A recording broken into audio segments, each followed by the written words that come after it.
The challenge of relinquishing something deeply cherished arises as your eyes greet the new morning. It's not merely the dawn of a fresh day.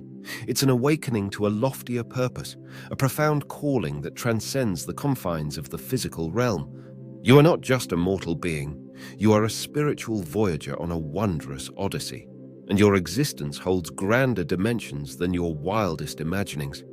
This is the enchantment of life itself. Yet, this magnificent spiritual sojourn comes with a formidable trial: attachment. We all possess entities or individuals that we hold dear, treasures we clutch tightly to our hearts. It might be a person, a prized possession, an occupation, or even an ideology. While love and attachment are innate facets of human nature, they transmute into predicaments when they metamorphose into idolatry.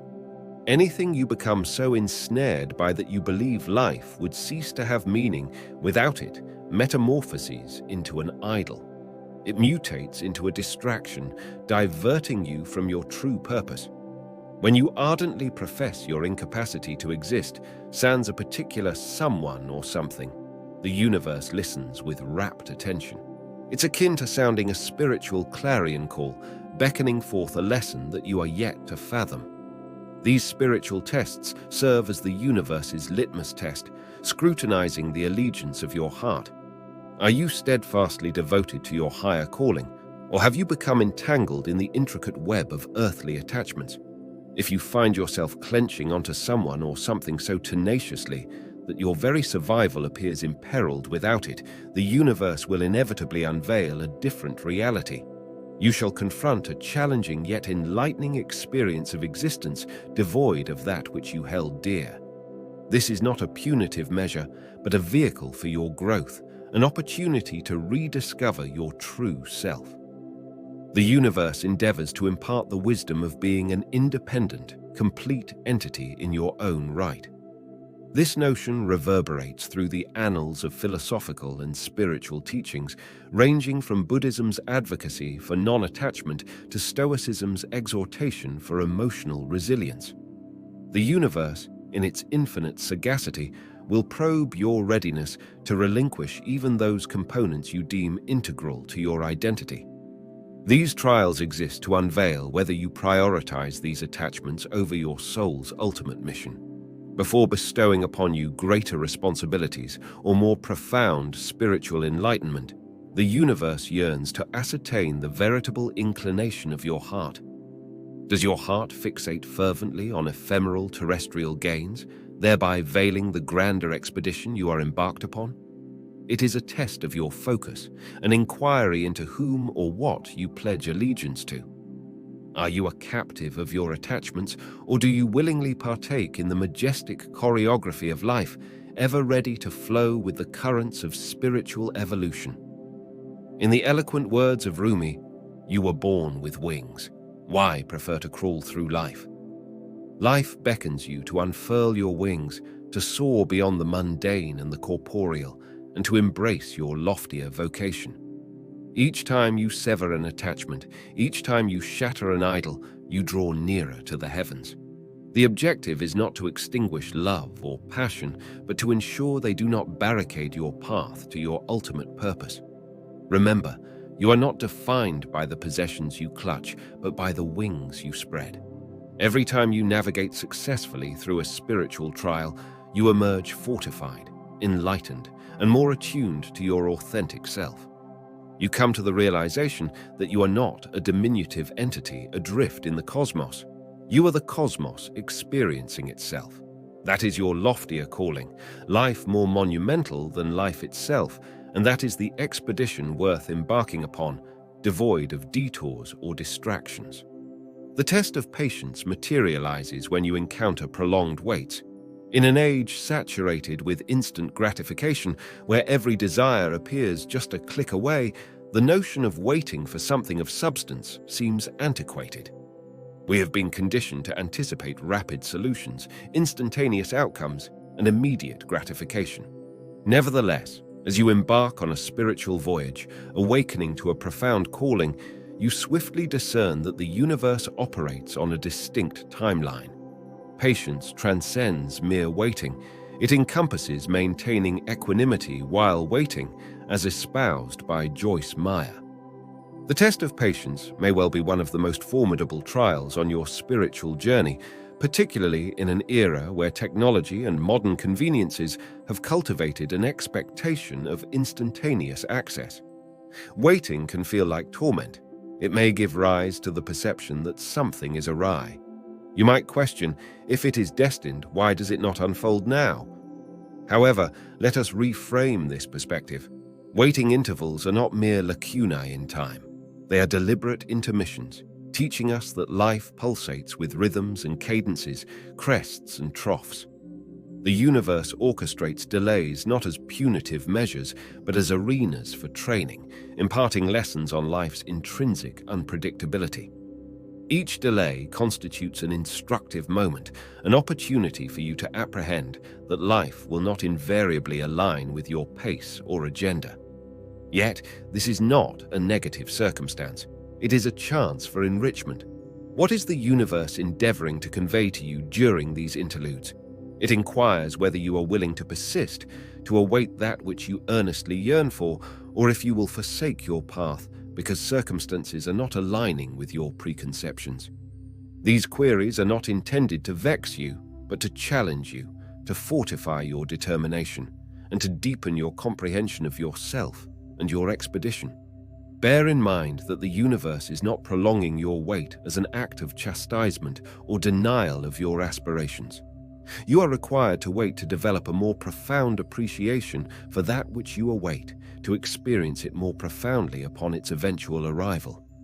Analogous to a seed gradually germinating from the earth, your dreams and aspirations necessitate time to take root and unfurl fully. The adage, "Good things come to those who wait," bears profound veracity, and often, the more protracted the wait, the more bountiful the outcome. Yet how can you transform this waiting phase into a less onerous experience? You learn to embrace stillness, to exist without a ceaseless compulsion for activity. In stillness, you discover the comfort of waiting. It enables you to tune out the cacophony, to temper impulsive thoughts and emotions. As Eckhart Tolle guides us, it enables us to offer no resistance to life, thus assuming a state of grace, ease, and lightness. By decelerating your pace, you cultivate an acumen for your inner voice, a more profound grasp of your own desires and necessities, and most critically, you unearth serenity in the present moment. When you unearth serenity in the present, the prospect of the future becomes less daunting. With every moment you spend serenely waiting, you do not merely mark time. You accumulate sagacity, tenacity, and spiritual profundity. The universe, in its boundless sagacity, discerns the perfect timing for all occurrences. It understands when you are prepared, even if you doubt your readiness or yearn for it. When the precise juncture finally manifests, the joy you experience will be magnified by the patience endured. It shall be a joy untainted by impatience, a joy heightened by the wait. Therefore, when you find yourself stationed before a door that appears resolutely shut, remember that every instant you linger is an instant that grooms you for what lies beyond. It is an instant that molds you into the individual poised to traverse that threshold. When the door at length swings open, you will not view the waiting duration as squandered time, but as an indispensable segment of your odyssey. Your recompense will be immeasurable, not exclusively in material or palpable terms, but in the wealth of insight, resilience, and spiritual gratification. In life, every delay harbors its lesson, so remain patient, be still, and apprehend that your moment will arrive. When it does, you will comprehend why every moment was indispensable. What you are waiting for is undeniably worth the wait, and you, as the voyager, are unequivocally worthy of the voyage. The test of faith emerges when everything around you crumbles. Throughout our life's voyage, there emerge instants that feel as if the universe has placed us on the anvil of tribulation, incessantly hammering until we feel incapable of enduring further. These are the junctures when our faith is stretched to its extremities, when the very essence of our being is shaken to its core. It can be enticing to believe that something has gone profoundly amiss. Nevertheless, what if this is an intricate facet of a profound spiritual test? All of us confront moments where everything seems to disintegrate. It is precisely during these periods that our faith is not solely scrutinized, but fortified as well. It is undemanding to maintain faith when all is proceeding smoothly. The true test surfaces when you are engulfed by darkness. Faith is not the conviction that a higher power will fulfill your wishes, but rather the assurance that it will orchestrate what is right. Whether you subscribe to a belief in God or the universe, this power is not a fair-weather acquaintance, only present during favorable circumstances. The connection you cultivate with a higher power deepens and fortifies during the most challenging segments of your journey. When everything unravels, you stand exposed, susceptible to divine influence, open to a transformative association that will ultimately enrich your life. It is during the toughest junctures that you apprehend your true essence, whether you can remain unwavering in your convictions even when unanticipated challenges arise. The universe frequently employs these moments to gauge your perseverance, your adaptability, and the profundity of your faith. This might seem harsh or even harsher, but bear in mind that when you emerge from the tempest, you will not be the same individual who entered. These trials do not signify futility. They are akin to pruning. Just as a plant is pruned to clear away dead branches, beliefs, or attitudes that no longer serve it, you are similarly pruned. It is not an act of annihilation, but an act of love. The universe removes the elements that no longer serve your evolution, making room for fresh growth. This process necessitates profound faith on your part, faith that what is being excised will be replaced by something more robust, vibrant, and in harmony with your genuine self. The sensation of being reshaped can be deeply unsettling. No one relishes being torn apart, be it physically or metaphorically. However, these challenging instants are not what they appear on the surface. The universe is not punishing you. It is preparing you for superior prospects that you cannot yet envisage. It is sculpting you into the person you are destined to become. Though this process can be agonizingly painful, the resultant transformation is worth the hardship. Consequently, when your faith is tested and you find yourself engulfed in life's storms, acknowledge that this is not the culmination, but rather a transformative phase. Your passage through these tribulations will endow you with resilience and a more profound faith that will serve you throughout your lifetime. You will emerge from these ordeals not vanquished, but fortified, not shattered, but triumphant. Therefore, have faith in the process, trust in the divine timing, and be assured that your path leads to your highest good.